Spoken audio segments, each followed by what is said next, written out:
রাজশাহী নগরের পঞ্চবটী নদীর ধারে রাজশাহী সিটি কর্পোরেশনের আরমান হেলথ কেয়ার থেকে একজন স্বাস্থ্যকর্মীকে আটক করেন এলাকাবাসী। ৮ ফেব্রুয়ারি শনিবার দুপুর ১ ঘটিকায় রাজশাহী সিটি কর্পোরেশনের ২৩ নম্বর ওয়ার্ড বোয়ালিয়া থানাধীন পঞ্চবটী নদীর ধারে আরমান হেলথ কেয়ারে কর্মরত স্বাস্থ্যকর্মী আমিনা খাতুন জনগণের রোষানলে পড়ে।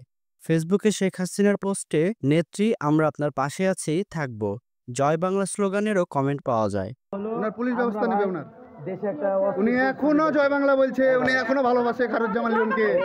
ঠিক আছে বলেন। এমনকি জনগণের হাতে আটক হওয়ার পরেও তিনি জয় বাংলা স্লোগান দেয়। এ বিষয় নিয়ে জনগণ ক্ষিপ্ত হয়ে তার সাথে অনেক বাকবিতণ্ডা জড়িয়ে পড়ে। এক পর্যায়ে মহিলা দলের নেত্রীরা সহ এলাকাবাসী ক্ষিপ্ত হয়ে প্রশাসনকে ফোন দেয়। এই নেত্রীর নামে কোনো মামলা না থাকায় পুলিশ ও ডিবি কেউ হেফাজতে নিতে রাজি হননি। একের পর এক থানায় এবং ডিবি অফিসে ফোন দিয়ে প্রশাসনকে নীরবতা দেখে তারা ক্ষিপ্ত হয়ে আওয়ামী লীগ নেত্রী আমিনা খাতুনকে জোর করে থানায় নিয়ে পুলিশের হাতে তুলে দেয়।